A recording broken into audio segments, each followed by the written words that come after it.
Was Mark Williams getting a kick in the 10th frame? Yes. Steve? It was an amazing thing to happen just at the wrong moment, and people are forever floundering to know what happens with a kick.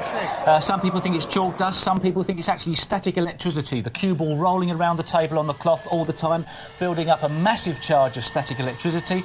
Down at Southampton University there, they measured the amount of charge, static electricity on a cue ball rolling on cloth, and all of a sudden they found there was a hell of a lot of static electricity on the ball. Is that the reason why all of a sudden the ball's discharged, and that's all of a sudden why the balls kick? Some people think that. Other people think it may just be chalk dust that's a build-up because of perhaps humidity or possibly just grease on the ball. So what I've got Professor here... Davis, can you help? OK, what I've got here is no cue ball chalk, but I've got a lot of chalk that I've smeared over the black ball. So I'm going to line that up with the actual aiming point between the two balls, a striking point.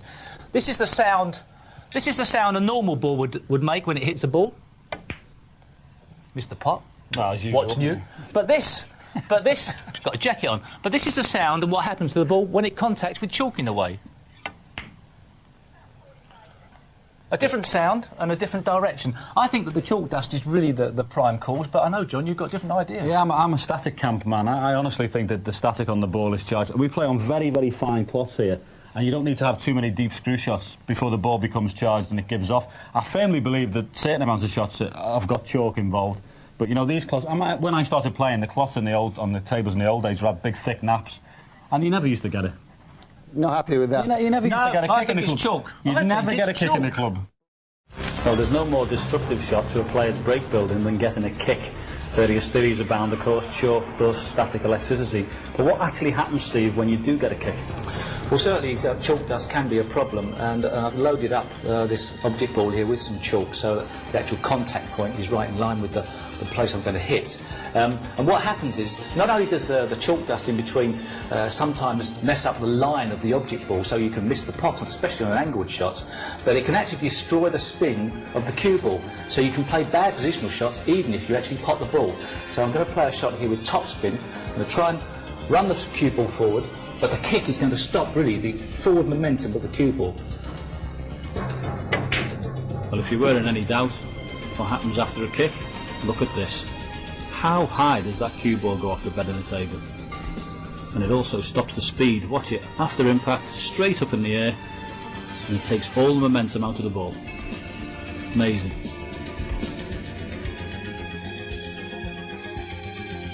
Of course, you get different reactions when you put backspin on the ball, but the same thing. You lose positional play. I'm going to play this shot with backspin. I've loaded up the chalk on the object ball once again to make imperfections between the contact points. And this time, in playing this shot, I'm actually going to be launching the object ball into the air as the ball's gripped too strongly and there's no backspin left on the cue ball afterwards. This one is just as spectacular. Watch how both balls actually leave the bed of the cloth, and all the screw back off the object ball is dissipated.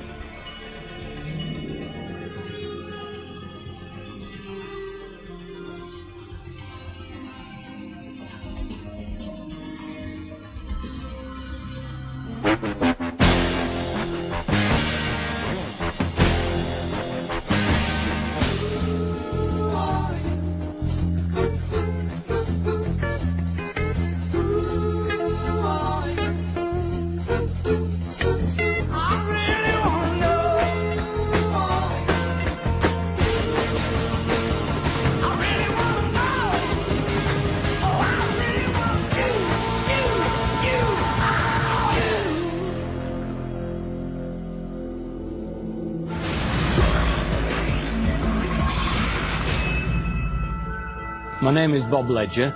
I've got a degree in environmental science with education, and I've been a cue sport lover for more than 40 years now. I think there are people trying to accept the kick, but it can never be allowed to be part of the game. I derived the theory that the kick is most likely to be chemical in origin. Both the ball and cloth are very good products, but I think there's a little bit of chemistry between them.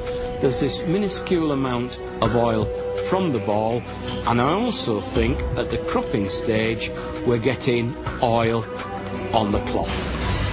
And I think the reaction between the two is causing one area of the ball to react differently to other areas, and hence the kick.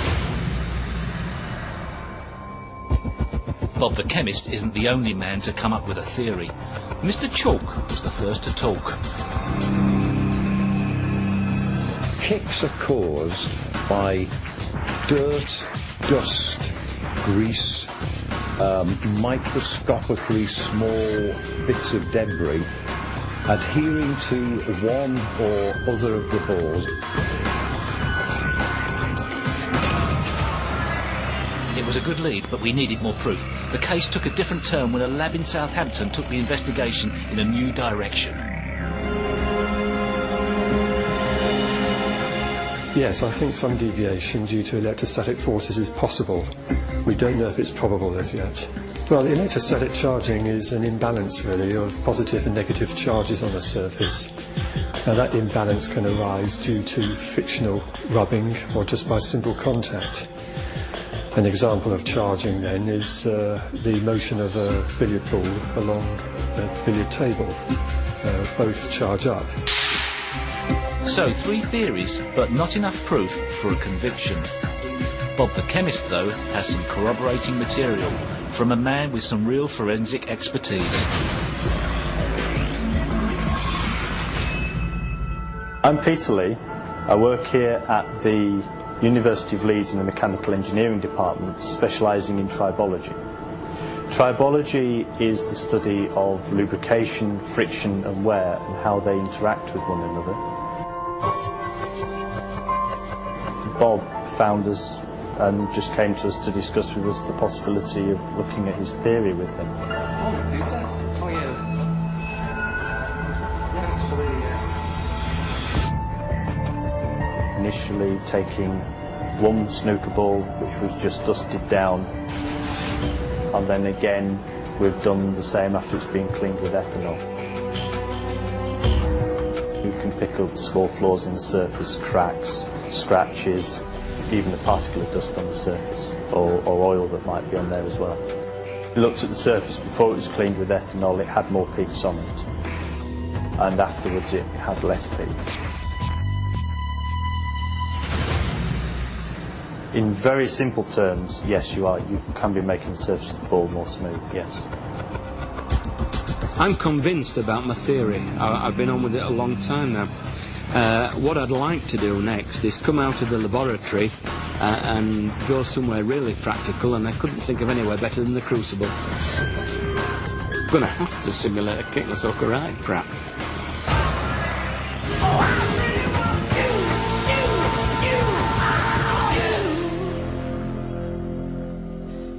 So that's the theory, and tonight Bob Ledger has come down to the Crucible to put that theory into practice, hasn't he, Steve? Yes, Hazel. Well, most people in the game thought that it was either chalk or static electricity that was causing the kicks. OK, let's take those two out of the equation. Firstly, the balls you see on the table have been touched by human hands, and the one in Bob's hand, obviously, no static electricity, no static charge. I've taken all the chalk off my tip, and there's none on the table. So those two out of the equation. What Bob's been doing is cleaning the balls with acetone, an alcohol-based solution that is stripping the balls of any rubbish, and especially that phenolic resin coating. So, stick this on the table, Bob. There's no chalk, no static, and what we're going to try and do is to play a shot and see if we can get a kick. Did you see that? I miscued, but did you see the kick? Let's just do that again. Another shot. No chalk, no static. Massive, massive kick. Now, Bob, you think it's in the cloth. Yes, There's something in the cloth, an oil in the cloth that's made during the process of cutting the cloth? Yes, I do, Steve, yes. OK, could the oil be changed? Yes, I'm sure it could, or there are other solutions. I think what we need now is cooperation with the trade, and I'm meeting World Snooker Limited to try and broker that cooperation. No chalk, no static, massive kick. Amazing. Thank you. Pleasure.